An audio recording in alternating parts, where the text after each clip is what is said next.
we don't supposed to have questions. Continue. Everybody hit continue if you can. Yes. So I listened to the last Zoom, and it was really fantastic. I really loved it. I am my own public here, you know. I mean, when I watch it, I really enjoy it, and it was wonderful. And I really did said a lot last time, more than what I was thinking of, because we went a little bit even more. In the beginning, I was said we are really good in time, but then I went overtime. But anyway, there is any questions about anything that we did the last Zoom or anything to guide the Zoom into where we're going now? No? No. Well, I've been thinking about, I've been actually Oh, working with the 6-pointed stars yes. and seeing how that, affects my practice. And it's amazing. It's really been helpful. So I just wondered if you have anything, you didn't really say that much about them in relation to how we really, how they relate to the movement particularly, or if there's anything particular. I mean, I have what I've experienced, but All I just right. didn't know if you would have more to add. Or maybe we can go to when we that start at some going into point. the Zoom. I can stop there for a few moments and get to that a little bit more about Okay. that. It doesn't have to be tonight. We could do it like on the Wednesday question time absolutely. too. But I've just but it would be good. been starting to work with that because I think it's really It's very, very amazing to add that into the kind of the geometric awareness of Right. Yeah. Fantastic. Yeah. Especially when you get to see that the horizontal plane of the centralization of the heart and all the movements, especially in the horizontal movements, are always coming from the crown, just as consciousness, the right and the left of your head, come from the solar plexus. So even that's just that image and the practice is going to help you, obviously, because then your mind, at the same time that is concentrated in the motion, it also entertains the understanding that is relating between all the dimensions and centers. So your mind can become more expanded inside of your own feeling, and therefore create more connection of muscle formations and centralization of the skeleton, all of it. It feels much more energetic, but also really more balancing physically. And it's lovely when you start seeing, for example, that the right and the left, which is the balance and beauty, and the centralization of the solar plexus, which is heart.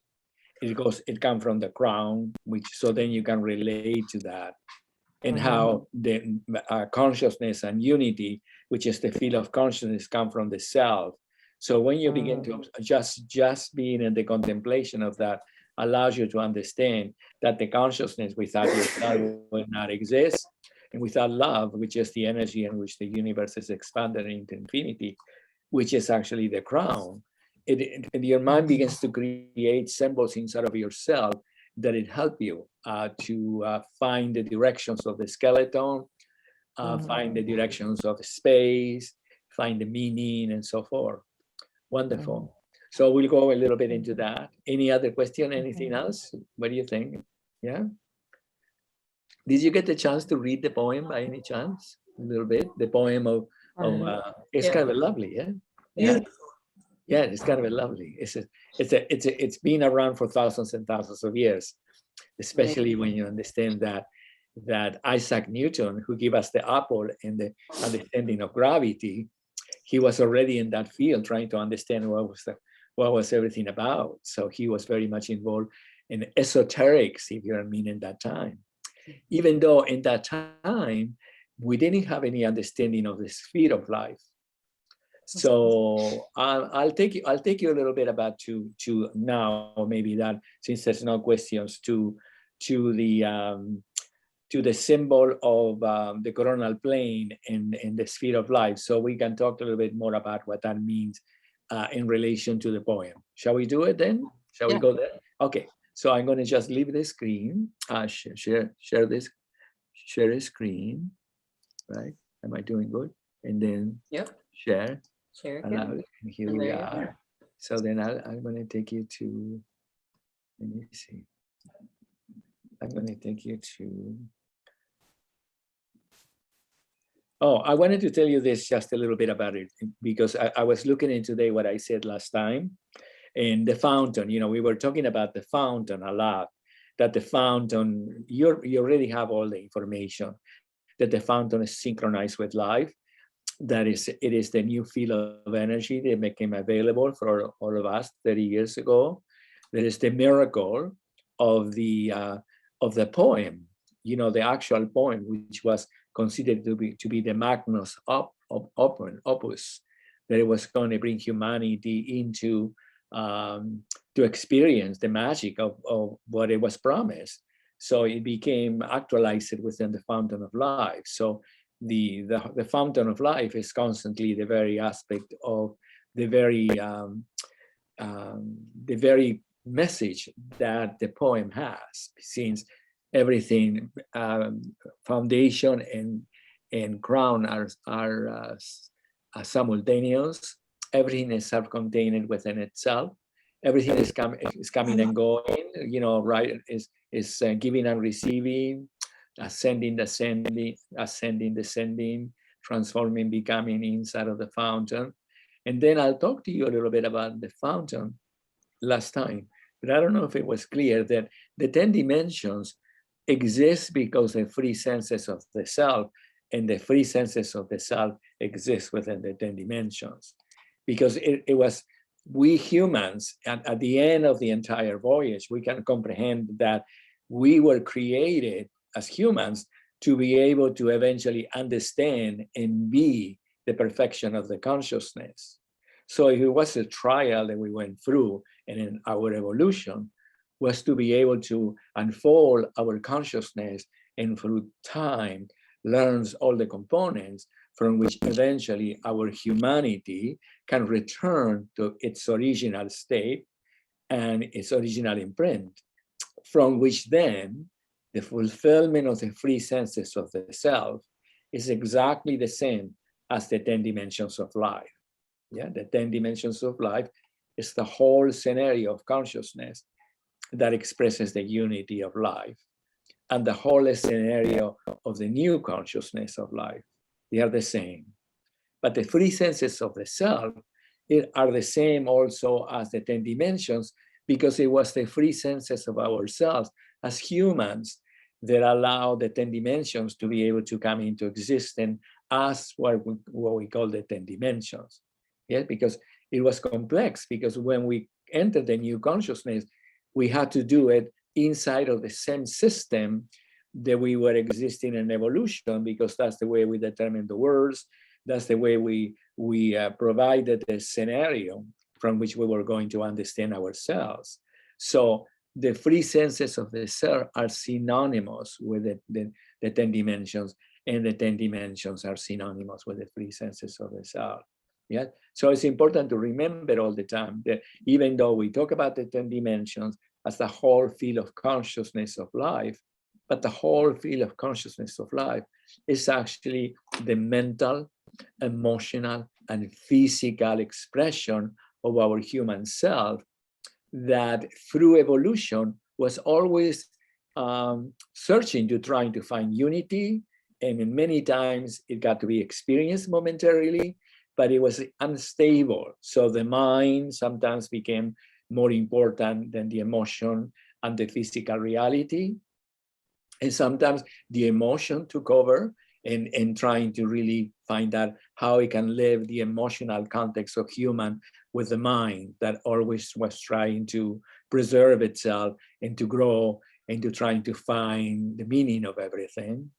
And of course, physical reality was always complex, because in evolution could not house yet the totality of the union, because there was always a delay. So the heart did the best they could inside of evolution to trying to be in the presence of love and trying to understand what that was.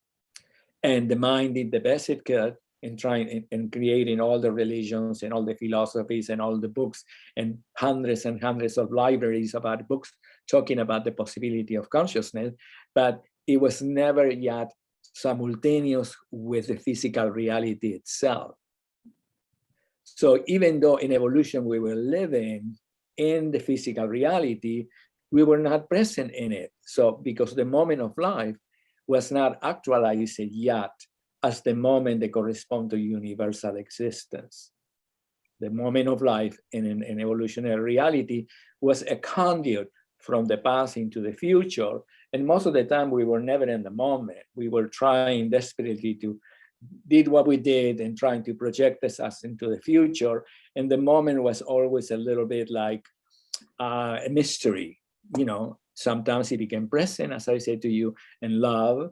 Sometimes it became present in moments and we were lucidity within our consciousness, but we were not living in the actual continual existence of the moment itself, from which the moment of earthly existence became simultaneous with the moment of universal existence. Yeah, do you know what I mean a little bit by this? Do you have any questions about what I'm saying? It's delicate what I'm saying because when the harmonic convergence came into being and we connected in the evolutionary consciousness, it became the whole field of consciousness, the actual relative moment, because the moment was always relative in the physical world, because we couldn't house it. Yeah, that's the reason that the religious created a spiritual world almost separated a little bit from, or a lot separated from the physical moment. Remember, even in America, we have the separation of church and state. Yeah, so the separation of church and state means that the church has its own world. It exists, all the churches inside of the spiritual realm. And then in the physical world here, everybody is going around their life doing all their things. We did all those things. And then any once in a while in the holidays, we come back to the religion, or we go back to the celebration of mass, and then we touch that idea of religion, or touch that idea of a highlight idealism of consciousness. But always the physical world in evolution was always a very unstable and unpredictable place. Not because we couldn't be there, it was just that the consciousness was not yet connected as the reality itself, in which the physical existence self-contained the entire emotional context, and the physical existence in the entire emotional context also self-contained the entire consciousness, which is the entire mind. So if you spend sometimes a little bit of time in the contemplation, you can see why is that we couldn't be completely present before because we were still in evolution, and how when we merged, the physical moment became real, because for the first time, we were grounded in the planet at the same time that we were really actually interconnected with the whole universe. So the universe became a concept or an idea or something that we don't live in it, because in the physical world, in evolution, very few of us were thinking about anything that has to do with the universe, the stars, constellation. We think about the weather, you know, sunny, not sunny, the farther that we go.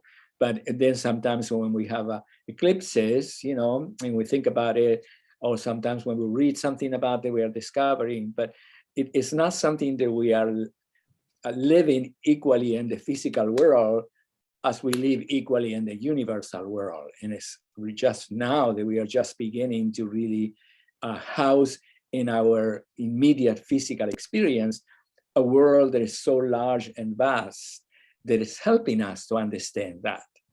Yeah, we can understand that, for example, the residuals. You know, if you're talking about momentarily about what's happening right now on the planet, that we are all desperately trying to understand what are we going to do with global warming, which is this idea that the planet have gone through so many stages of confusion by the things that we innocently done. And I say innocently, we thought because we thought that we needed to do it for our own survival, but also became business and so forth.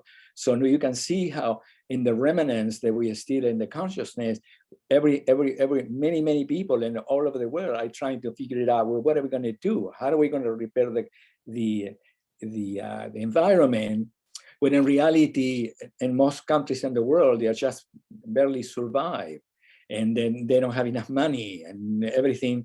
You know, how are we going to repair the planet when we're just having just enough money to survive ourselves in the act of eating? So the dialogue inside of that reality or that interpretation is very, very convoluted, because we don't have yet, in just beginning to understand that the taking care of the environment is really actually taking care of the consciousness, taking care of the planet, taking care of the human self, taking care of the entire unity from which everything will be repaired, because nothing is repaired as pieces. Everything is repaired inside of the whole, because the whole is what really transmutes everything into the reality of the new world. So if all of a sudden we begin to become more aware that the global warming is nothing other than a message that is being provided to us in order to be able to unite us, the whole human race, in order to be able to start cleaning home, if you may. You know, what I mean cleaning home is the environment in our places that we live, but it also recognize that we are creating that environment. It doesn't happen by itself. And then when we do that, everything will become perfect, because it is already perfect inside of the unity of existence. Remember that in the last Zoom, I mentioned to you the unity is a lot, that unity is not something that is going to happen. We are inside of the new consciousness. We are inside of unity. So if we all in the planet will be able to understand that we are already inside of the repairing of all things. All that we need to do is to become present with the moment itself and find all the solutions inside of the moment, that sometimes gets convoluted because our mind thinks, well, okay, money, what happens if this country really actually does take care of the environment, but then other countries in the world are polluting all over the place. So it gets innocently disconnected inside of the conversation of opposites, and it's not yet completely, as it's happening more and more now, beginning to be able to be understood inside of the whole field, in which the opposites is no longer interchanging conflicts and ideas, but it's actually centered by the center itself, the third entity of 3 dimensions that allow us all in the world to wake up to the idea that we are creating the new world, and that we are also repairing the all, if you may, by becoming present with what is, not with what we have to do, but what is itself. Because the new world, we don't have to do anything other than receive it, because it is already here. So everything will be repaired. So anyway, I didn't mean to go into a tangent about this, but I just wanted to share with you that the 3 senses of the self is actually the same as the whole field of consciousness, and that we understand that this is the first time that the 3 senses within ourselves are in unison, and the consciousness did it. We couldn't do it. Well, it's complex, because in the moment that we united with the consciousness and the consciousness transmuted itself was the moment that our human consciousness completed the scenario. But that doesn't mean that everyone in the planet understood what that was. So then it created a phenomenal act that almost seemed impossible inside of the evolutionary interpretation. But in the union itself, it was atomic. In that moment of union, we, the 3 senses of the self, became systematically in the field of 3 dimensions, reunited to our essential nature. So we are all more and more and more becoming present with what that is. The essential nature of ourselves is nothing other than our reconnection with the original imprint of wholeness from which humans were designed as the intelligence that it was the image and the likeness of God. The love that is actually the feeling of life, and the physical reality that interconnects us and the universe into one system, instead of many ideas of the mind and places that they are linear and sequential. So we are inside of this other field in which the 3 senses were given to us back. And it's good to understand that, because sometimes we think that the 3 senses of ourselves, the union of the 3 senses of the self, is a personal accomplishment. No, we could never accomplishment inside of the personal accomplishment, because In reality, in the original imprint, we're always whole. So it's only in the evolutionary unfolding that we use the free senses to be able to set the scenario and produce all the components that eventually were going to have to merge us with unity. So then when we return to unity, we already return into the original imprint. So we, each of us now, it is already united in the free senses of the self. And when we're learning through the 10 dimensions to have a little bit of scenario about what that means. What does it mean to be united in the free senses of the self, in which my conceptual, intellectual, mental understanding of things matches the love that is the energy of all things, which is not the love of only my human expression, but the love of love itself. And then what does it mean that the physical moment of life became present in the planet Earth and all of humanity in one instant, and we are in the new paradigm in a sequence of time and understanding of time that encompasses eternity and the universe.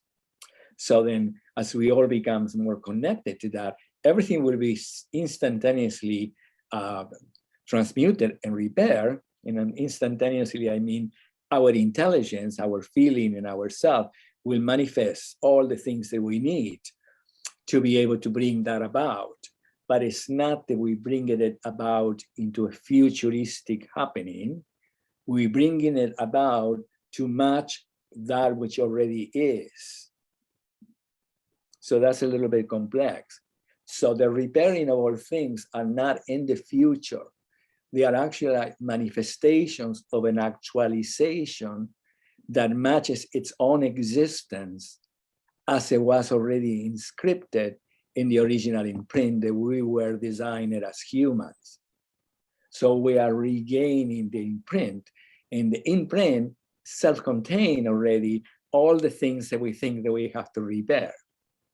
So linearly, we can see them from that perspective because our mind, sequential and linear, evolved in that form. But if we understand that the planet is already healed, that all nations are together one, that the environment is constantly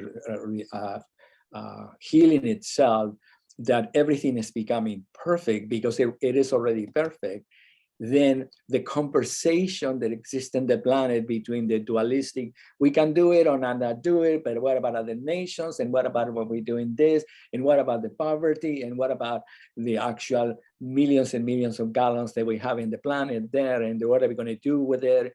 Can we still selling them and make money with it?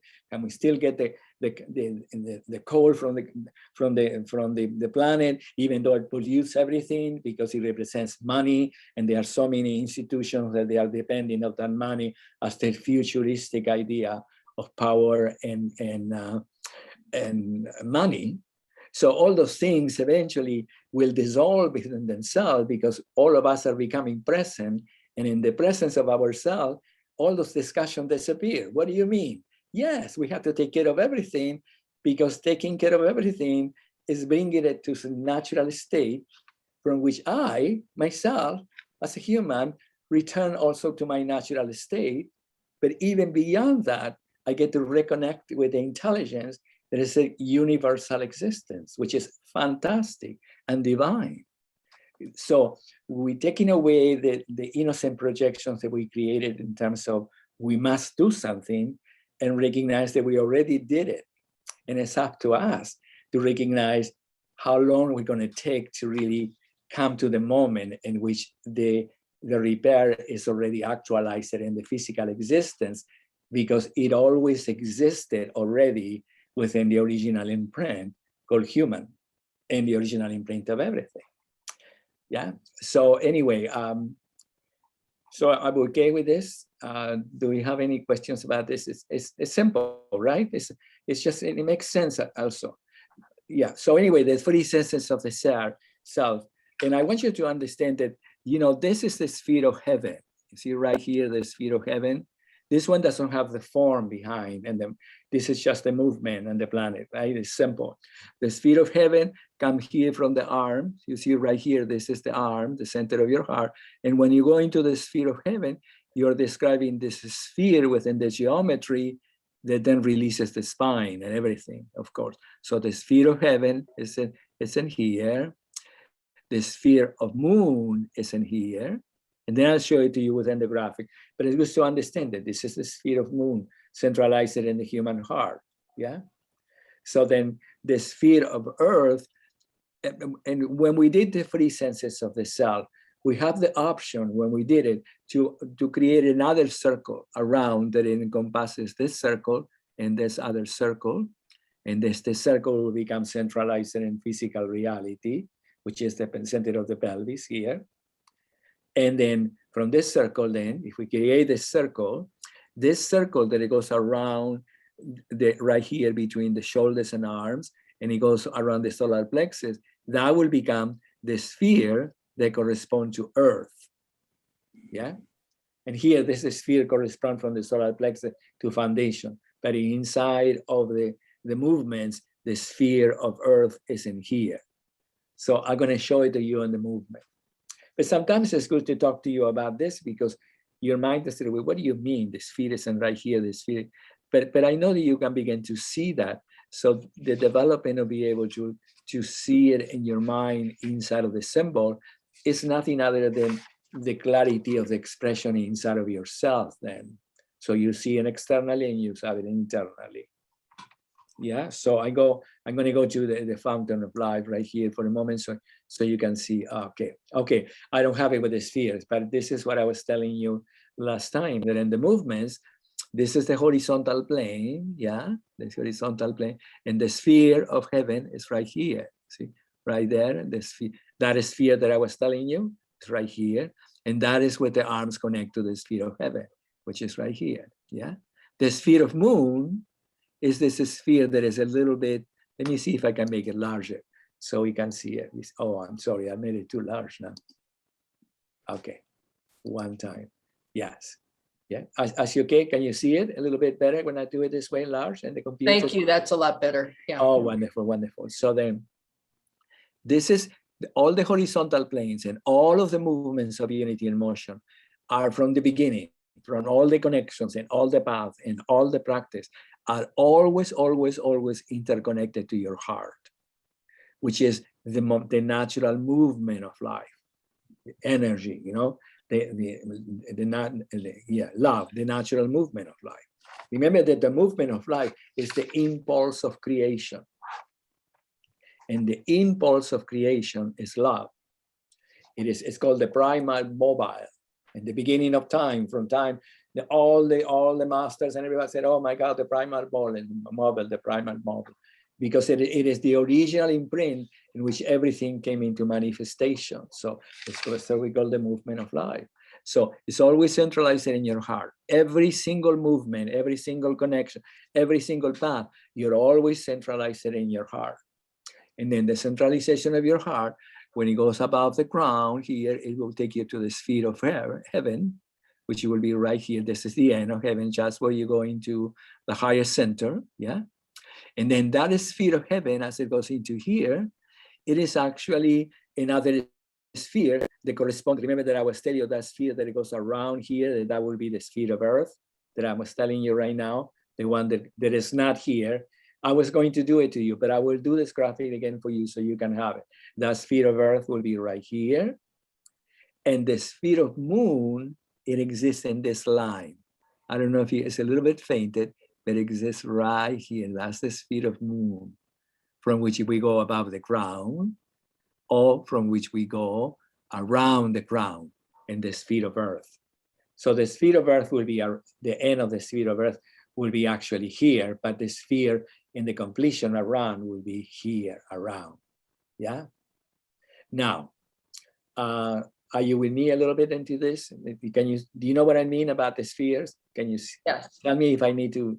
So now, what I would like to really show you, I would like to show you something else that I'll take you back into.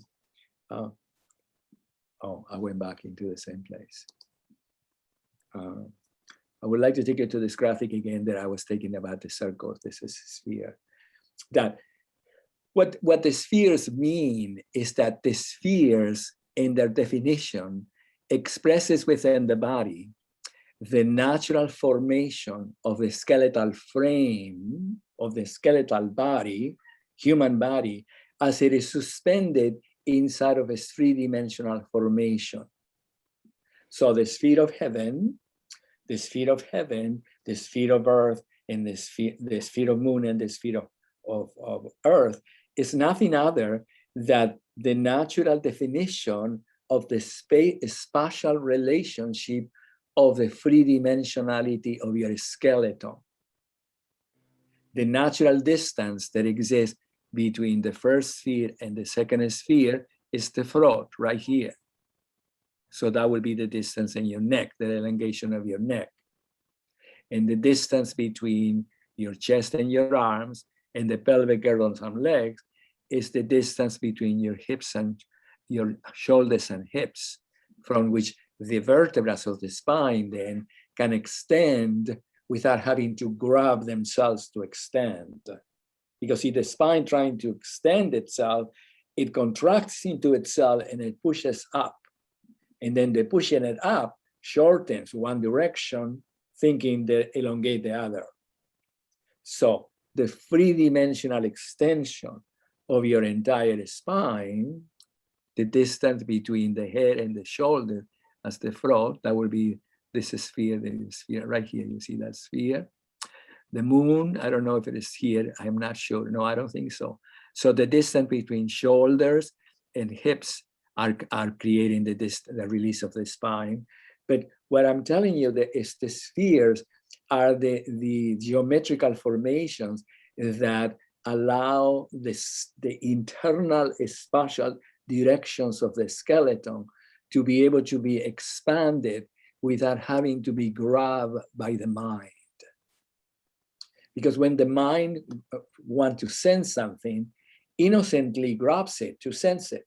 And when it grabs it to sense it, it transforms it. And then it makes it compressional instead of making it expansional. Yeah. The reason is because balance is the natural existence of life.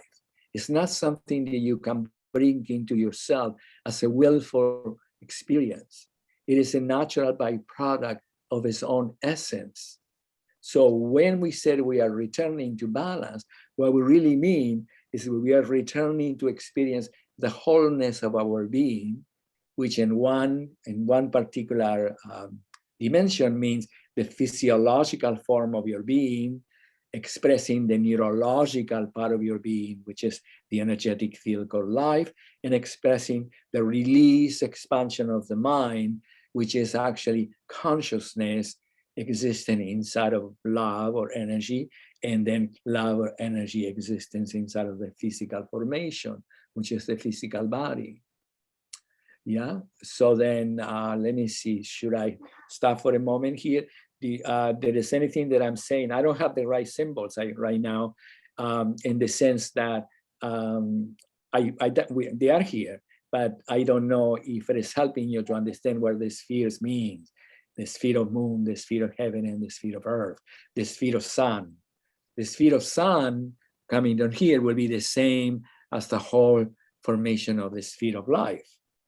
And the sphere of life, the sphere of sun, the sphere of life, it creates the free sentence above, not created. The sphere of life, by the nature of its natural formation, facilitates naturally the release of the throat, the head, and the crown, and it facilitates the release of the solar plexus, pelvis, and pelvic floor. I know you can understand that in the floor, especially when you do the second section and you go to sun, because then when you are in sun and the floor, you go from moon to the sun, remember, then you come back and you're returning back. When you are in the floor, you can sense that when you get to experience the infinite nature of the sphere, which is self-contained, but the largeness of the sphere, let's put it that way.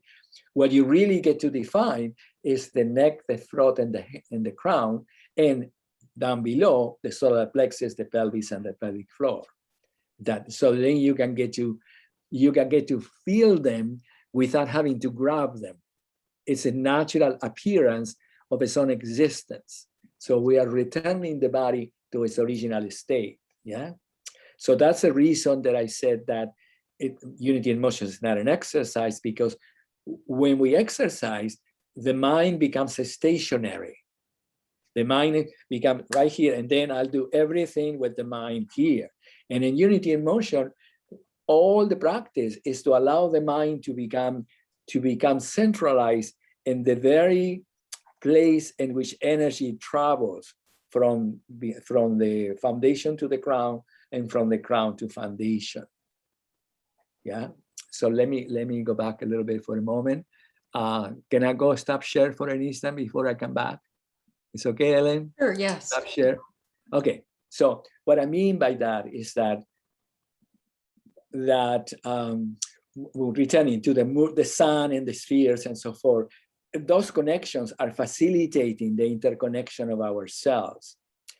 And the interconnection of our cells are almost invisible and almost doing nothing, because they are not allowing the mind to grab itself to be able to sense itself. Because in the natural moment of life, what we call the natural moment of our lives, we never grab the body. We are, when you get up in the morning and you go to the bathroom and you cook and you're doing all those things around the house, you're not thinking, okay, now I got to get my body up or whatever. Life doesn't have that particular self-awareness that it take control of its own sensation. Life is a natural sensation that is like no other. It's the miracle of life itself. And it is a sensation, but it's not subject to a particular determination of control. Any trying to control or forming the body or forming it in a specific way, what you're really doing is that innocently your mind is trying to get your body to do something that eventually will disappear in the moment you enter life again naturally, because life doesn't have that definition, let's put it that way. Yeah.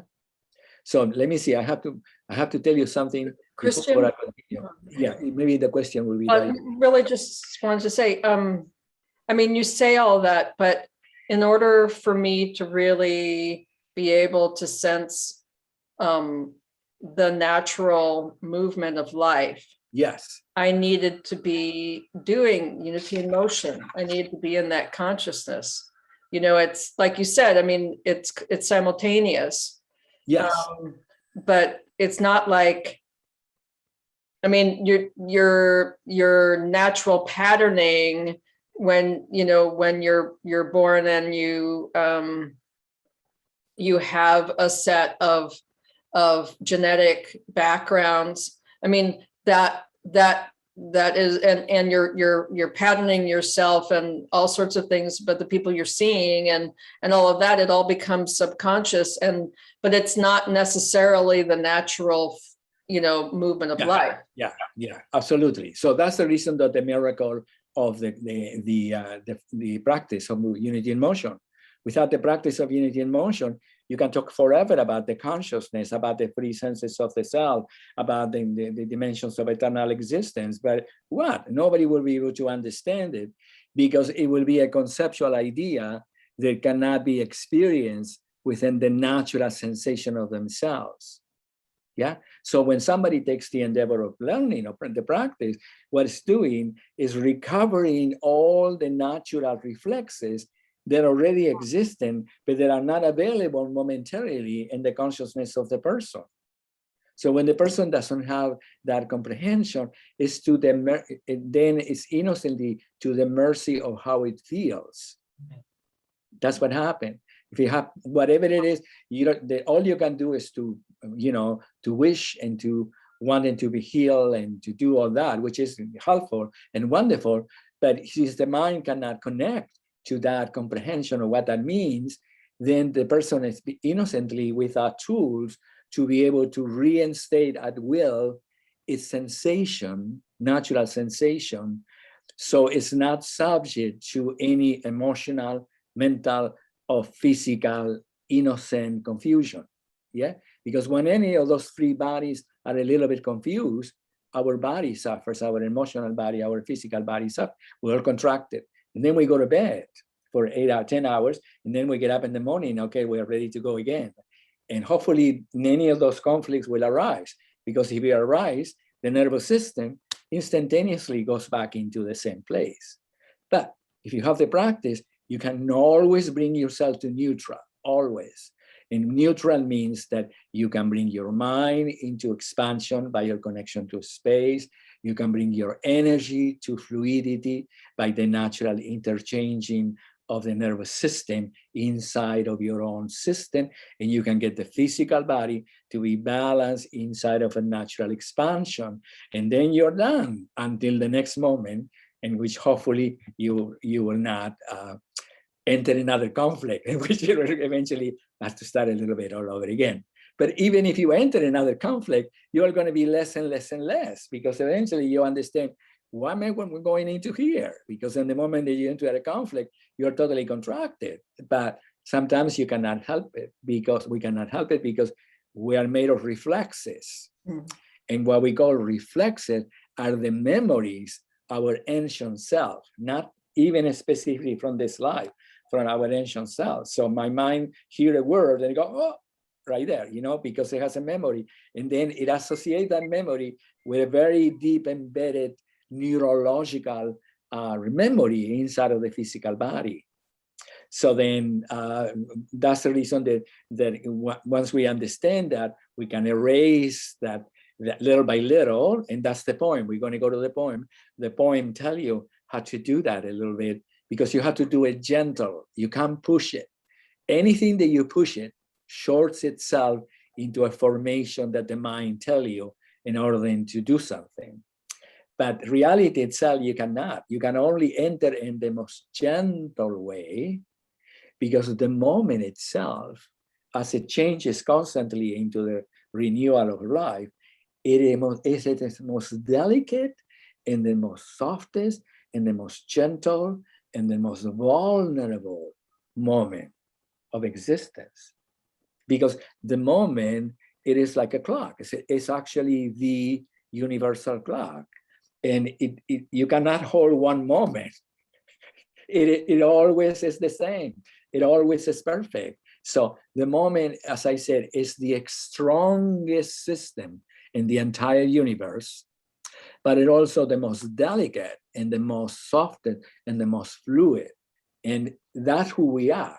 The moment of ourselves, our balance, is that strongest that you can ever imagine, because it can create as strong as you want to, but also very delicate, because if you hold it, it becomes crystallized inside of its own creation. And then the mind goes a little bit like static, you know, like, the mind goes like that. The emotion becomes a little bit, what happened now? And the physical body frozen momentarily until you give it permission to release again. You know, you take a little bit of wine and then the body goes like that. Or I also think that the miracle of the geometry is that, you know, you can see that three-dimensional possibility. I mean, you really can walk away from, I don't want to say humanness, but you know, that need to be that emotional or physical or mental person and be in the whole with that understanding. That's just really, I mean, that's what Mary Pat was talking about. Yeah, absolutely.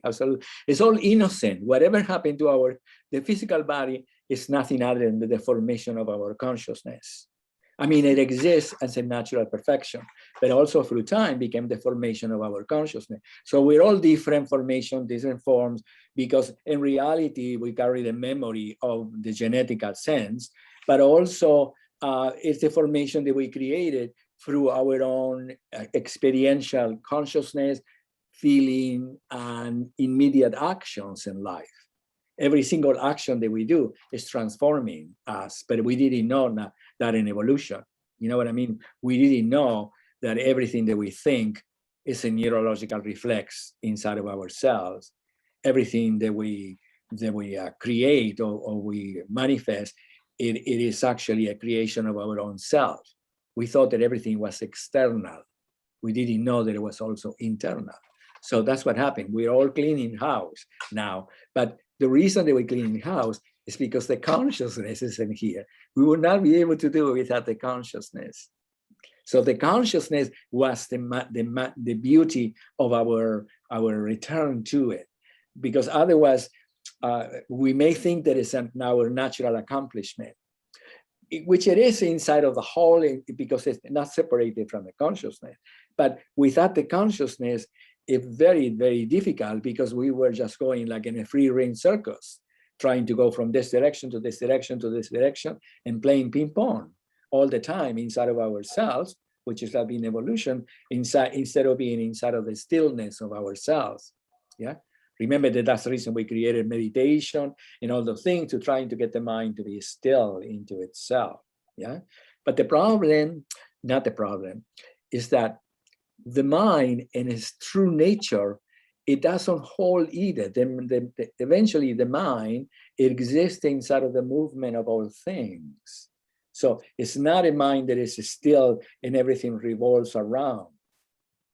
We are the mind that is constantly changing, and through the constantly changing, we get to experience ourselves.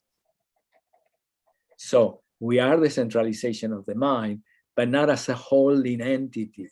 Yeah, it is actually the natural existence of the mind, which is the intelligence of all things, transmuting constantly as life into creation. So the mind doesn't have any holding either, doesn't, you know what I mean? So this is the wonderful thing about the practice as well, because when some of us are really so centered in the mind, that no matter what you tell me, I'm not going to change. You know, this is what I am. You know, it's solid. The mind is solid. That's it. You know. So then what happens is, what can you do with that? You can't, because the mind is already determined that that's it. And there is nothing more powerful than the mind that determined that that's it. Because that's all there is. So, I mean, so then it's important to understand that you cannot temper that with that mind, but you guide it. You can dissolve it innocently with love, understanding, or let it be until the moment consciousness take care of itself, whatever it comes to you. But you understand that the real mind that we are, it is actually fluid, because it's the mind of all things. It's not your mind. It's not my mind. It's the only mind there is. And I am part of that mind, because I am the holographic imprint of that whole mind. That whole mind is a holographic imprint of me, too, in reality. You know what I mean? That's what unity means, that nothing is separated linearly. So the whole mind is actually Christian, and Christian is actually the whole mind. But I am not trying to mold the mind, because if I try to mold the mind, I'm just only distort Christian. If I am distort Christian, everything is distorted, because everything that I see is going to be an impediment. Everything that it's going to be, I'm going to go back again into the two-dimensional pancake in the face, you know, like this, everything. So you can't do that. It's just everything is fluid and perfect. So that is the reason about the practice. The practice. So let me see. So should I give you a break? Should I continue? I don't want to overwhelm you with all this conceptual things, but I wanted to bring you back, because I want to show you that in the poem that we're talking about, the transmutation of the physical body, when Hermes was my ancient teacher, but also I am the renewal of Hermes. Yeah, I always knew that it doesn't work that way. When people said, "Oh, my guru," they don't know innocently that what they're talking about is themselves, that the guru takes the form of themselves, and they tell you, the guru says, "I'm not just only the reflection of you." But it was complex in our evolutionary nature, because when you get attached to a teacher or a guru, you would like them always to be there for you, to support you, whatever you're going out, for whatever reason, you know, whatever happens.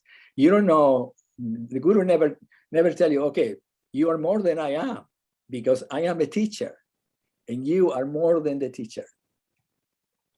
In the sense that the teacher, to be a teacher means that you understand that you are going to be with everyone that it is in the presence of them, to give attention, love, and empower and assist them to whatever way you want to assist them, or whatever the moment called for. Yeah, but you are not the teacher. You are yourself. You are the magic. You are the God. You are the expression. You are everything. So when every time you go into the teacher, you taking a mantle a little bit to say, okay, I'm going to be here. I'm going to do this, and I'm going to do. And then when I finish that, I take that mantle of a teacher, and I'm Christian. Yeah, because Christian is a real happy. I'm the teacher holds the consciousness in order to assist the consciousness to become free and to assist everyone. But this only Christian cannot hold the consciousness. You know what I mean? I can just be the consciousness, and then, oh, I love it, I'm free. So it's nothing wrong with teaching. It's a divine thing. I love it. But you must understand there is a difference between something that you do in order to facilitate and something that you are, because who you are is not that. It's much more larger. That's the reason that I said that I understood that when I decided to take Hermes Trismegistus to be my teacher, what I really understood that it wasn't an ascended master in some place, that it was really actually a part of my holographic imprint, that it became available when I opened myself to it. So then that's what it did. It became, I understood that it was the God of balance. I understood that it was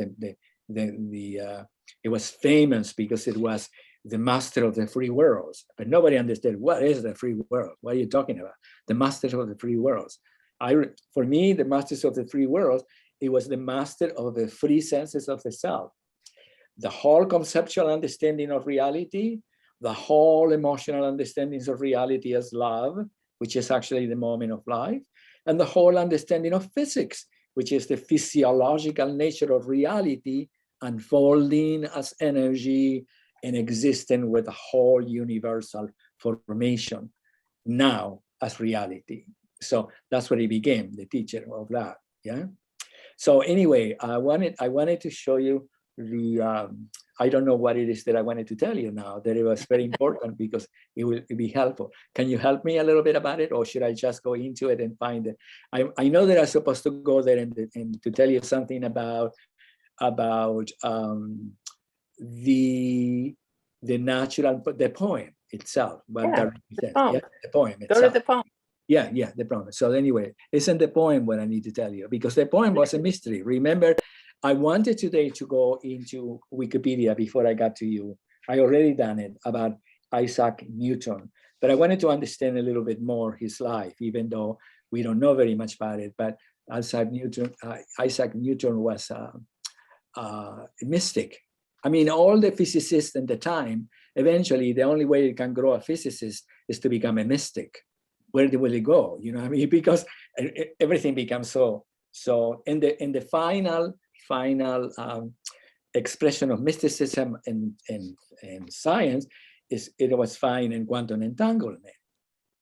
You know, when the physicists discovered quantum entanglement, and he discovered it meant that the universe existed in a simultaneous state of unity, in which everything was interrelated without delay of time, location. It was all that exquisite atomic placement of existence. They didn't know what to do with it because the entire physics was developed in the linear, you know, all the technology, everything is linear. So what does it mean that everything is related?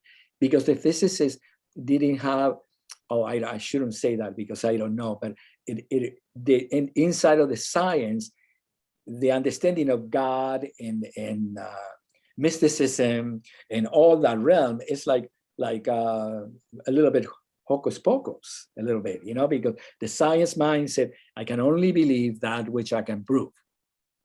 So in the mysticism world or in the spiritual world, you know something without having to be proved. So therefore, it's like two different worlds, the world of proof and the world of belief. Now, the problem with the world of belief, that if you don't have to prove, you're always in between worlds, a little bit like that. And when you are in physicism and you have the proof and you don't get the other half of it, you always don't know what to do with it. So in the moment that physics discovered quantum entanglement, and that's the reason I said it was the last moment in which we connected to the new consciousness.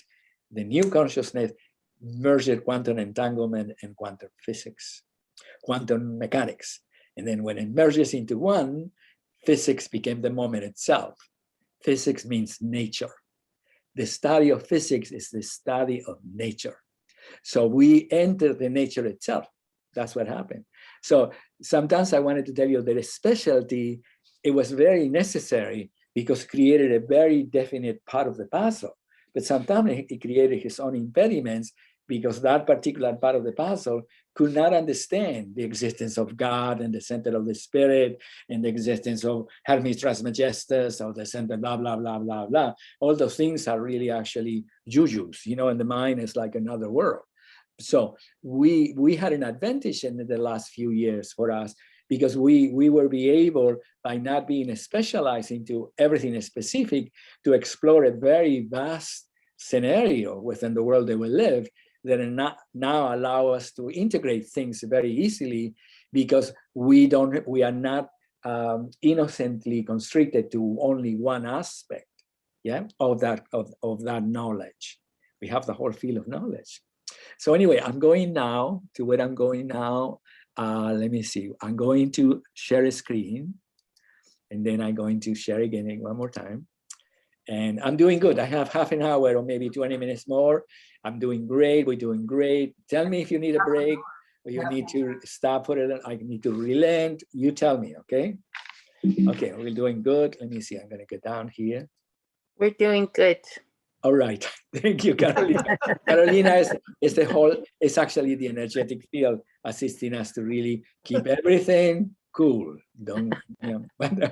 So anyway, let me see. We're going to the poem. Yeah, to the poem. Beautiful. Oh, so here's my teacher. I was telling you, my teacher became my. But when I'm telling you that I am more than Hermes, I don't mean disrespect. I mean that Hermes is the story of my ancient mind trying to get me home. So when I get home now, my ancient mind now can be free and can become what it is. And Hermes is finally free as well, because he doesn't have to be like this person standing on top of the world, you know, and so forth.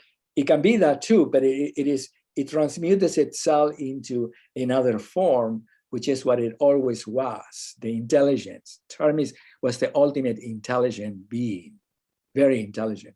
Intelligent means that he had have access in his own existence inside of the myth as the mind that was totally grounded, it's not the word, totally centralized in its perfect reason.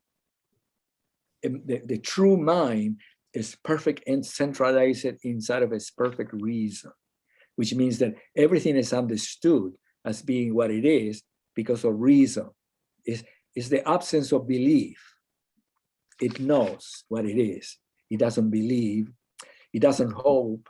It doesn't any of those things. Those things are lovely, but they were part of the other mind. The real mind understands everything. It's the mind that I'm beginning to have a little bit of contact myself now, because I'm getting to be spoken for that mind. So I'm getting to experience that. And I understand that that's the mind that understands everything. It's not a big deal. Nothing is a big deal. It's just that the mind is not innocently compartmentalized inside of its spectrum, and it's not confused inside of its reflexes.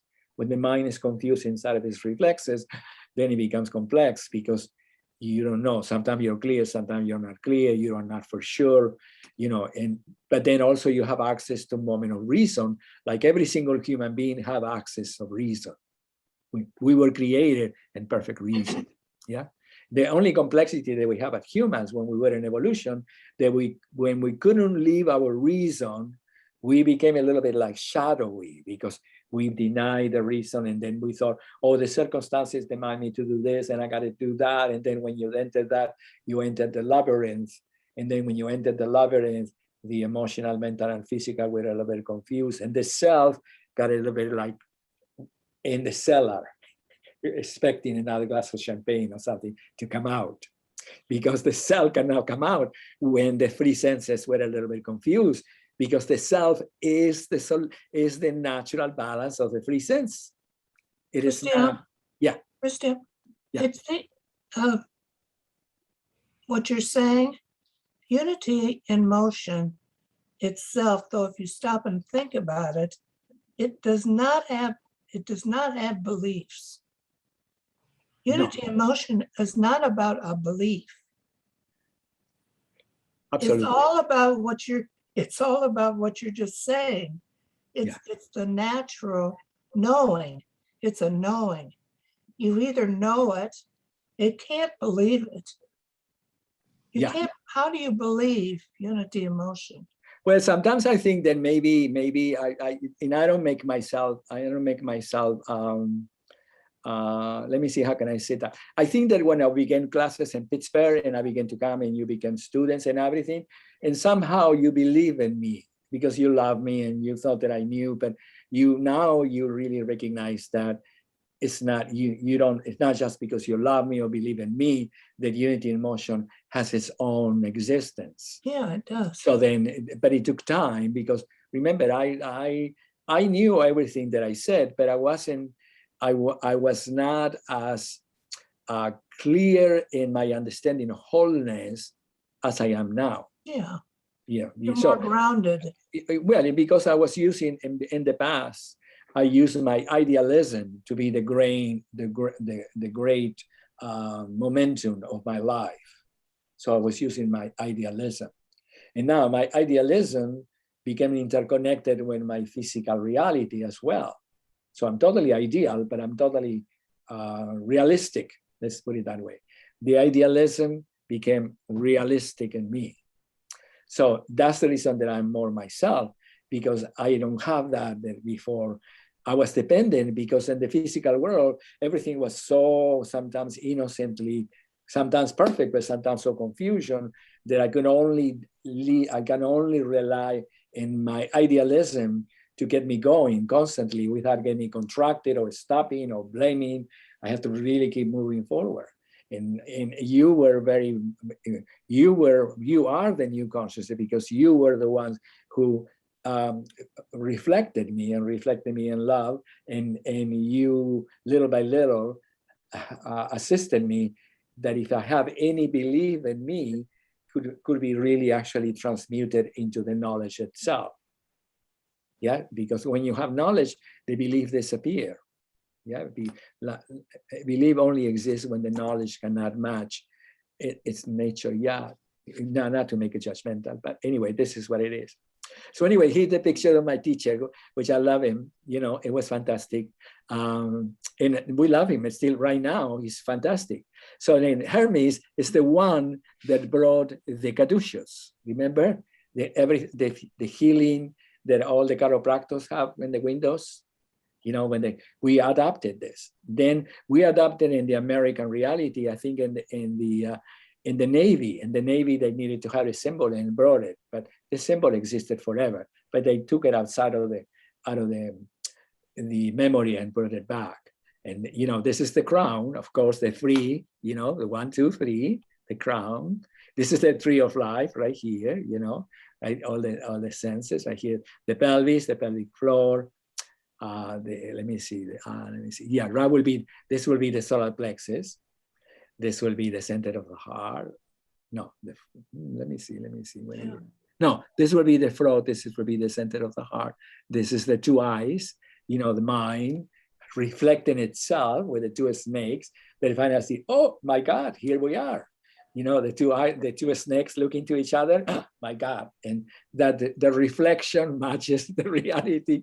They're seeing to themselves, you know, like birds. Sometimes you see birds that for the first time, they look into the mirror and they go like that. All of a sudden they see themselves. It was so funny. So anyway, this is the duality, the damsel duality, the flowers intermingled, which is the foundation of all things, from which everything is here. But anyway, this is the world.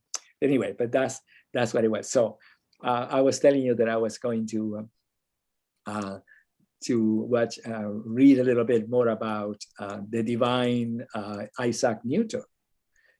All the people in the past, our past, were divine creatures because they really they put themselves out on a limb because they have no possibility of having the whole thing yet, but yet they brought it out and they did it. You know what I mean? We are the now that they're really the ones that now are so grateful because we are finally, we don't have to be in that.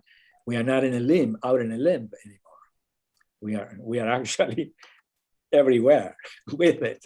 So anyway, the poem is fantastic because it was interpreted 7 times, at least 7 times. And if you go to Wikipedia, you can get the 7 copies of it. And each of them created their own interpretation, a little bit, not in the totality of it, but the way they use words, because the words that they change in the totality of the script is the way that they were advancing or interpreting this famous document, which is the treasures of all treasures. That was from the history. Everybody wanted to find out how some people, because as I said, because they thought that you can really have the power to transmute metal into gold, and other people, because I thought I can transmute myself into an energy field from which I can become very powerful. And other people said, I can transmute myself into an energy field in which I can become myself. Yeah. So one physical, I'm going to create more money with this one. If everything I touch become gold, we can sell it for thousands of years, for thousands of dollars. If it is just for the idea that I can create everything, jewels and everything, and sell them for all the money in the world, I will be the richest person in the world. And for other people, I said, no, not this one about the gold, not this one about the power, but this one about myself. So some people interpret it as being their desire to comprehend what in the world is a human being. Who am I? Why are we coming on the planet? And then going away and come back and what are we doing here? What's happening? So anyway, this is what happened. It's true without lying, certain and most true. When you read it in other versions, they didn't use the word lying, but this person said true without lying means that you're not deceitful. That's what it is. So then that which is below is that which is above, and that which is above is that which is below, to do the miracle of only one thing. So it's interpreting a union between directions that are manifesting inside a whole system, which what we call the fountain of life now. But then before, that fountain of life didn't exist because we in this time, we did not understood the nature of the sphere of life. We didn't know. So I'll show you what happened that we couldn't. And all things have been and aroused from one by the mediation of one. That's true, that the fountain of life is one, inside one, forever one, because the oneness is all there is. The definition of one is unity. And the definition of unity is one. That's the way that we humans, which we did very well with words. Can you imagine? We did fantastic to create it. Okay. And yeah, because all the things we created, all these words forever to trying to figure it out, the way out or the way in, whatever we want to call it. So all things have their birth from this one thing by adaptation. So that's what we're saying, that the holographic imprint is who we all are, and we all adapt to it in order to have an expression of that. The sun is his father, the moon is his mother, the wind has carried in his belly, the earth is his nurse. This is beautiful. Other people have other words about it, but this is beautiful because in the physical existence, the sun is the goal, anyways, it's the physical goal from which the gold comes from. And the moon is the reflecting nature of the sun, if you may, from which the whole nature existed inside of the balance itself. The wind, in that sense, will be the air and wind that moves all things into all directions throughout the planet. And then the earth, which is its nurse. Without the planet Earth, many of those things cannot exist, of course. The Father of all perfections and the whole world is here. So what they're talking about, this particular system that they're talking about is really actually a transmutational system that he is calling to be the Magnus Opus. Its force or power is entire if it is converted into earth. This is very important. Its force or power is entire. Its force or power is entire if it be converted into earth. That's interesting word, entire. I mean, maybe a word for whole. Oh, whole. Yeah? Or whole. Wholeness. Yeah, wholeness, entire. Mhm. Yeah, and the reason that if it is converted into earth, because without the conversion of everything into earth, we couldn't get ourselves back home. That's the reason that I was saying to you that when the reality of the new consciousness, which is actually the fountain of life, came into being 30 years ago, the moment of earthly existence, the earth for the first time got to be truly physical, because the physical moment of our human life became the same as the physical moment of universal existence. Yeah, this is so. What it means is that before we were trying to do everything, trying to bypass the planet. That's the reason of the global warming. We did everything like, okay, we can do this, we can go out of space, we can create this, we can create richness, we can create healing, but the planet, it doesn't matter, if something happens, like, we'll do the best you can, nature will take care of it. So we couldn't, we didn't understood that the moment was supreme, and that the moment was the instrument of creation in our human lives and in everything. So when it happened, that's the reason the Father of all perfections in the whole world is here. Its force or power is entire, whole, if it is converted into earth. So when the physical moment became real, we are finally back into the planet. That's the reason that we're repairing the planet now. We got to repair home. Separate though the earth from the fire, the subtle from the gross, sweetly with great industry. So it means like, in the movements of unity in motion, they are all very fluid, and then you're looking for more about your relationship to space and where you're going, and the connection of the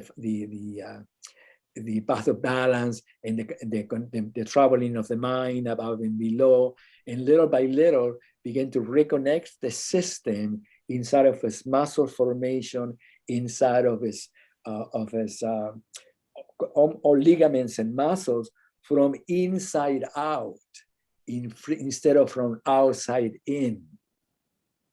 So we are constantly unwinding the center of our being to find the natural balance polarities that exist in its own internal unity. So we are not trying to mold it, push it, and so forth. So that's the reason I said it is to great industry. Yeah. If we were to approach the practice of unity in motion with the intelligence of understanding what you're looking for, and what you're really looking for is to find, and through the motions and to the connection of mind, energy, and physiology, your centralization in space, from which the actual center of gravity, which is the center of the sphere of life, can give to your mind a clear, perfect expression of where you're polarizing yourself from. Polarizing is not the right word. From where are you uniting yourself from? And the unity of the center of your being comes as a direct consequence of a physical phenomenon called the sphere of life, 3 dimensions, which is the apple of the plant, the famous apple of Isaac Newton, that is always existing. And when we know how to use it, you can hang up inside of the apple forever, because you arrange yourself inside of that formation, and the gravity embraces you instead of squish you. Yeah, Once you understand the geometrical formation of the matrix and the natural relationship to the sphere of life, once you learn to use the sphere of life, which is the field of gravity, embraces you. And the function of the field of gravity always has been to expand you, never to contract you. Because in this unity of 3 dimensions, gravity cannot exist without expansion. Gravity and expansion cannot exist within the natural movement of life, the moment of life. So those are the 3 things that they are what they are. You can't change it. Nothing you can do about it. That's what it is. It's an essence. It's called the sphere of life. So Christian, I don't get that line, separate the earth from the fire. What is he actually referring to with fire there? Okay, that doesn't make sense the to me. fire, what it means is that it's difficult to say because it's essential, but the way I interpret it, that the fire is nothing other than the natural Kundalini energy, which is the union between your mind traveling inside of yourself. The fire is what people have called the chi or the energy, all that. That's the inner fire of your being. But the problem when people think about inner fire, sometimes it gets confused into the yoga that is like sexual yoga that everybody goes like, and you start, all that. That's not confusing to me. So I don't get the separation though of the separating it. From that. Why is he saying separate that? All right. Okay. So then I'm glad. Thank you so much for answering that question. We're going to separate the earth from the fire, the subtle from the gross, because when the physiology is innocently bound inside of its own formation for whatever reason, it creates density.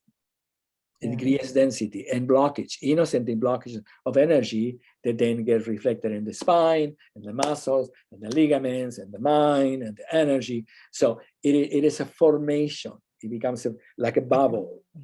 That's when you're working with somebody's body, what you do in body work is trying to dissolve those bubbles so the energy can flow freely.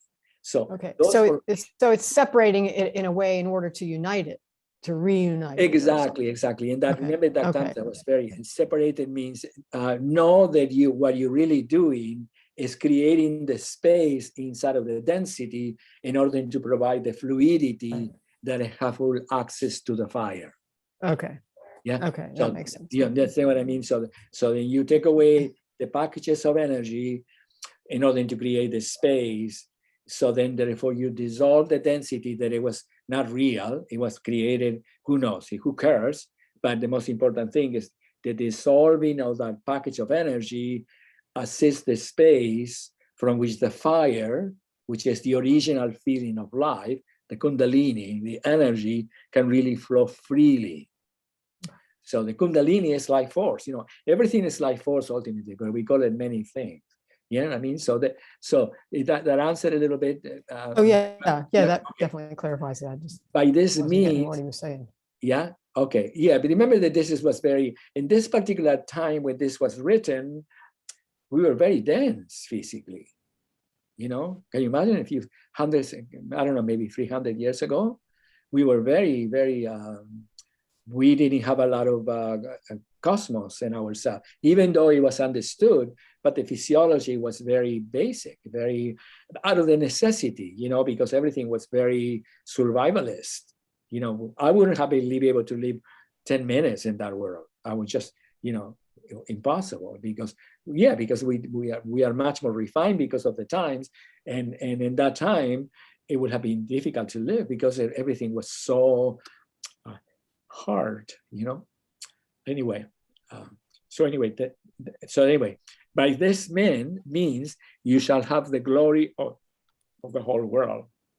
So what that means is that once the energy becomes free and the blockages of energy become dissolved from its innocent manifestation, the space that is created in the system as it becomes fluid, as the body becomes suspended by gravity expansion and the movement of life, then what you have is glory.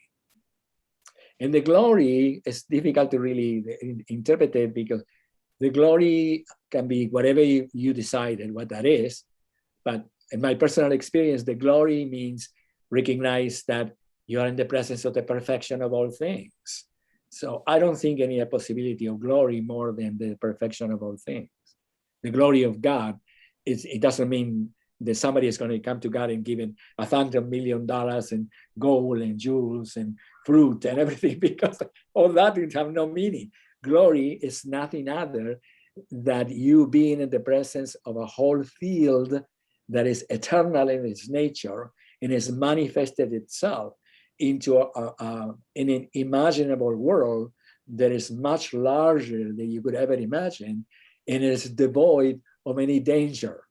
It's devoid of any fear. It's devoid of any kind of survival instinct, because you are in the presence of your own perfection. So that's what I think it is, the glory of the whole world. But remember, in that time, who knows? In that time, the glory of the whole world means that you get to own millions of slaves. Who knows? You know what I mean? But it was all crazy, because remember that I said to you many times that the Egyptians were closest approximation of searching for eternity, but then in order to really preserve themselves, they created these beautiful things to keep their body embalmed until the moment that eternity will come back. And in the meantime, they kill everyone who created the actual whole. You were there. Because they didn't want anybody to know it. So in the moment that the mind innocently does something to destroy something for the sake of survival, it destroys itself instantaneously. But this is not a judgment. This is the truth. Christian? Yeah. Does that statement about the glory of the whole world pertain to what the one before it says, that you're ascending from earth to heaven and again back? To me, it's going up and it's up and down the connections of the spiral. That is a transmutation.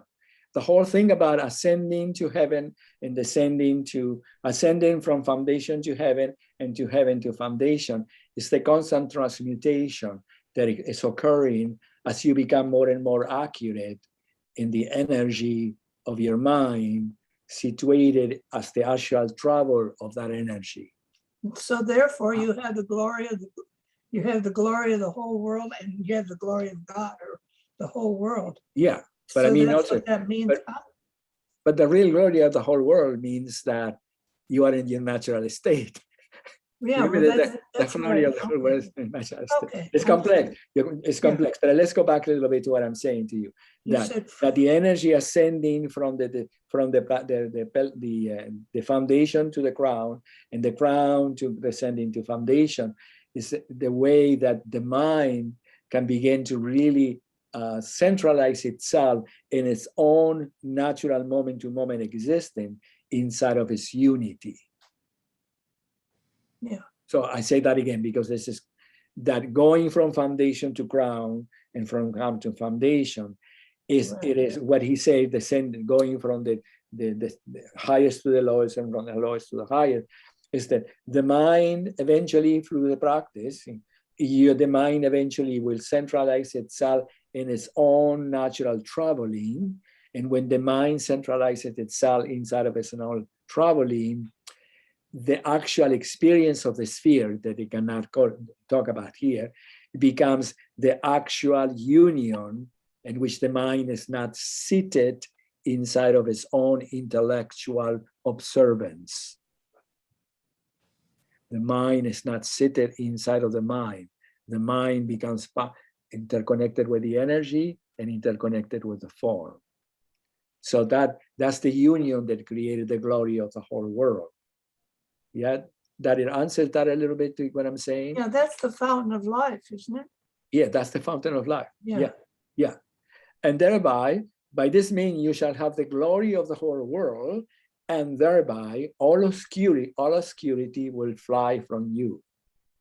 So this thing is perfect because you can see that once the mind becomes united within its own self by being connected to the energy and the physiological form, any confusion in the mind will disappear because the sphere of the mind itself will enter its own unity. So obscurity, which is a form of confusion, or any form that confuses the self, will disappear because they don't exist inside of the unity.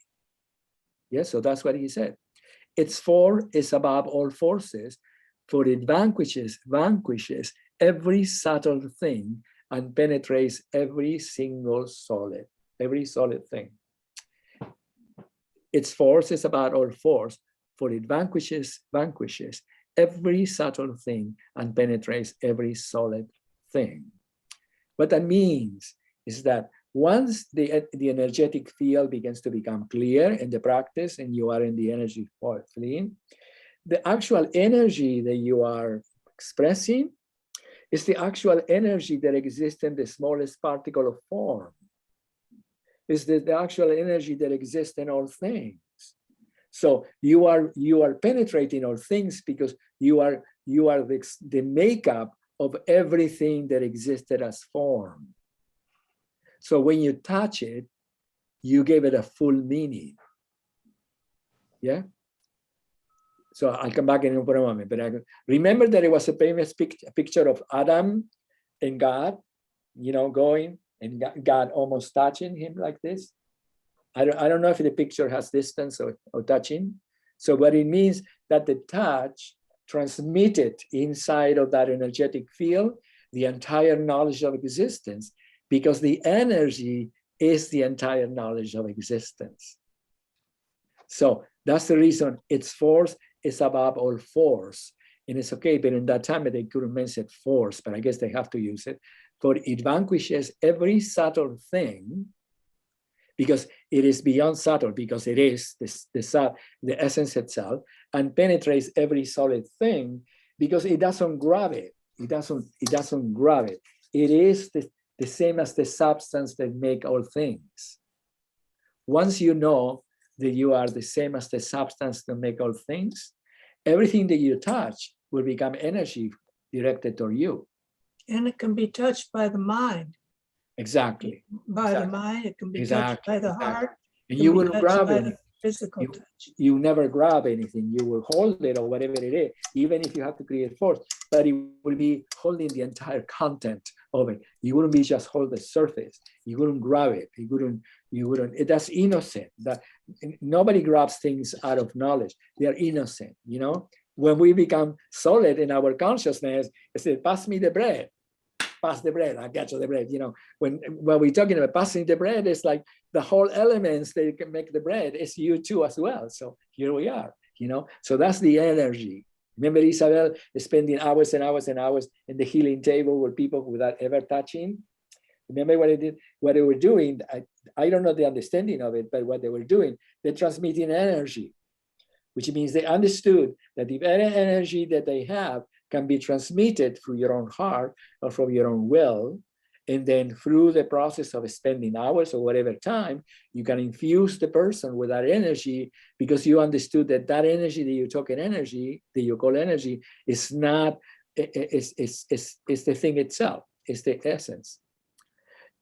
So the world was created. That's what I mean. The world was created inside of the system in which the smallest particle of form in the largest system, that is the universe, is made up of the flower of life. Remember, the flower is made up of the physical formation, the self-contained, all the Platonic souls, all the designs, and its essence in the smallest particle, a particle of dew, self-contained within itself, the fountain of life, and it's all energetic, therefore. But the energetic self-contained the physiological, the emotional or energetic, and the spatial or consciousness. Yeah, when it's one or it's self-contained, it doesn't mean that it's one aspect. It's just that the physiological, the energetic, and the spatial, which is consciousness, they're all the same. Equal value. 3 dimensions. We are made as a 3-dimensional being. Every single particle of my being is a 3-dimensional sphere. Everything is made up of that. Hence, yeah, for this are and do come admirable adaptations, whereof the means or process is here in this. So it means that once you understand the energetic field of unity, which is the fountain of life, that is who you are, which is the natural sensation of your being, which is not a big deal, but it's a big deal inside of evolutionary consciousness, but it's not a big deal inside of its existence, because it's the natural imprint. Once you understand that, then you can create millions of adaptations, but it will always be based in the same unity. They will never be diverted from his own unity. You know what I mean? The danger of somebody using this energy to do something wrong to other people, it will be impossible, because you can never have access to this energy if your mind doesn't matches that understanding. You know what I mean? This is sealed forever to anyone who is not willing. No, that's not the word. That innocently doesn't know yet that energy is not something that you can bring about. It's something that you are. And in order to be that energy, you have to open yourself to uncover the very essence of your being, which sometimes is a little bit laborious in the beginning, because you have to dismantle your personality, all those ideas or whatever, power or whatever we created that are values, that they don't exist in the reality itself. You know, you got my biggest treasure. Everything else is puny in relation to that. Hence, I'm called Hermes Trismegistus, having the free powers of the philosophy of the free world. Yay, fantastic. That which I have said of the operation of the sun is accomplished and ended. That's it. Done. Yeah, that was the lovely thing. He didn't create something forever that is going to be 1,000 books. He created fantastic, beautiful. So that one last thing, and I say goodbye to you. So you see that if we get to it, we're going to spend more time if you want to sometime, because we are deciphering inside of the script the entire meaning of your own essence, because that's what it is. It's the essence of your being brought about by and this is the way they look like when it was done. This is a depiction of the actual emerald tablet. It was inscripted in the emerald itself. Isn't that beautiful? It would be nice to have it in the house. It's a real emerald? I would love it. I would have it right here. Oh, I guess I have it, but but it's lovely. I'm sorry, darling. Is that a real emerald? Yes, exactly. It was a real tablet, the emerald tablet. Okay. Yeah, a real stone. I mean, I don't think that in that time they knew what fakes were. I think no, they didn't have that. There were other times, everything was real. It was what it was. In that way, that was a blessing in some way. So anyway, yeah, we have fake now, but it's a blessing for ourselves too, because it's not fake. You know that there is a channel at TV now that they sell all the precious stones, and they are made in the laboratory. They grow, like a crystal. And you can buy a ring that is sent for $100,000, and you can buy it for $59.99. Yeah, and you can have it, and you can say, "Oh, it is real. It was just made in the laboratory, but it's still the same thing." So anyway, what am I showing it to you now? Let me see. I'm showing to you one last thing that I wanted to tell you, but I don't want it to forget. Bring it back into this. Okay. So in unity in motion, from the beginning, from 0 point. In 0 point, it takes a while, because you're defining all the different places in your body, the center of space, the horizontals, the center. So you learn to redefine the internal sensation and placement of your being. And then what we say that in unity in motion, once you begin to practice, and the practice become more and more practical for you, 0 point, what you're really doing is refining 0 point, which then becomes your natural expression of your being in relation to the sphere of life. So anyway, in that time of the Hermetic tablet, they didn't have the sphere. So anyway, for us, every time that we go from foundation to crown, every single point, the mind knows what it is, and it's interconnected to what it is. So the mind, instead of staying there seated, is actually part of the experience of that. And to allow the mind to become part of the experience of something is very difficult inside of the world that we're coming from. You know, for a musician, for example, to be able to play the music is that the mind becomes finally interconnected with the music itself, and then you're playing. But the mind is not trying to play the music, because the mind is going to trying to get everything and blah blah blah. The truth with everything, that the mind it was created ultimately to assist us to fulfill itself, and then when the mind became fulfilled, became the original Siri, that is the original mind in which I exist, that knows everything, understands everything, guides me into everything, and it becomes the most beautiful, beautiful aid, because my mind can help me to everything. Can help me to tell me, okay, what am I going to eat tonight? Blah blah blah blah. Can tell me, I said, I want tomorrow to feel great. The mind is going to wake me feeling great, because the mind is an instrument for your well-being. And we thought that we are victims of the mind, without not knowing that the mind is actually an exquisite aid for our God selves that we are.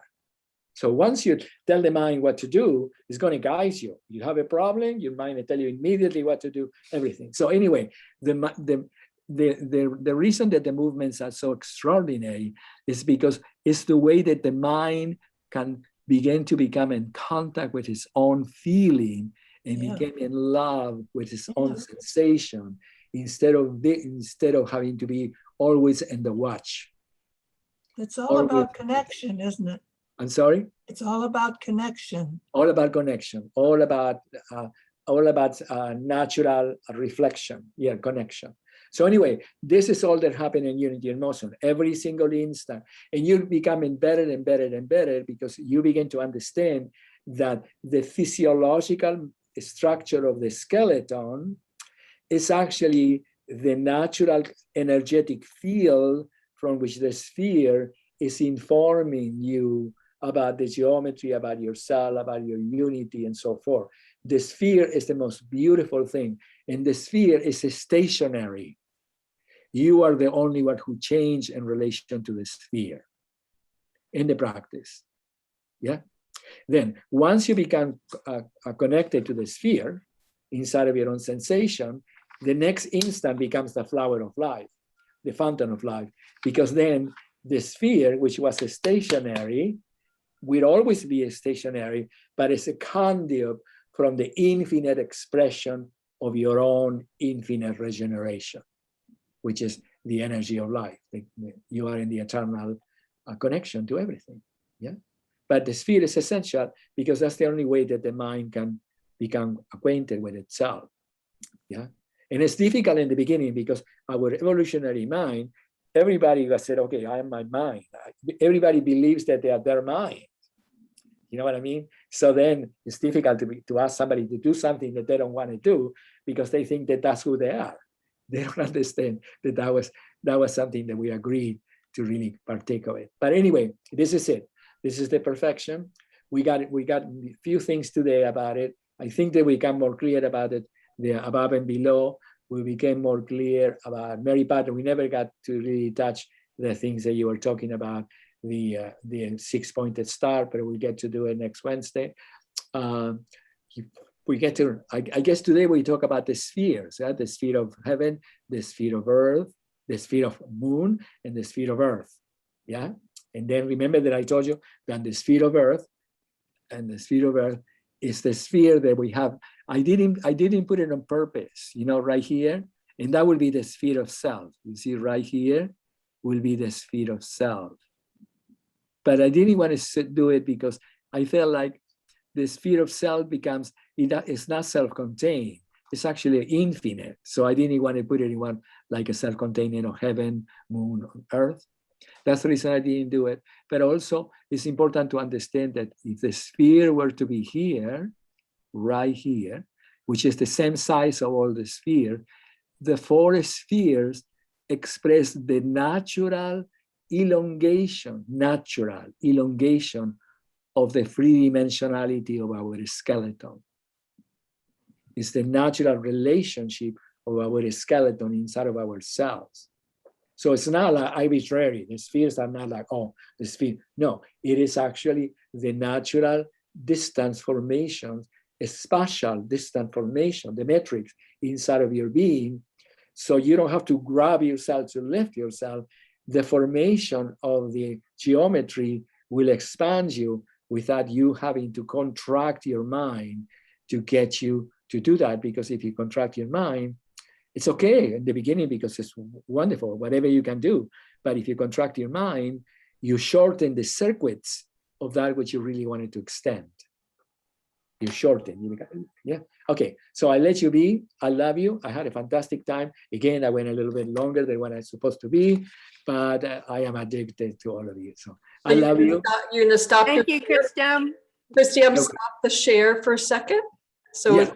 Stop the share. Yeah, absolutely. So I can be with all of you and the person without getting. Thank you very much. So anyway, I think we did very good, don't you think? I mean, thank you for staying with all together. We are uncovering the mystery. The mystery is becoming dissolved. Hermes is very happy today.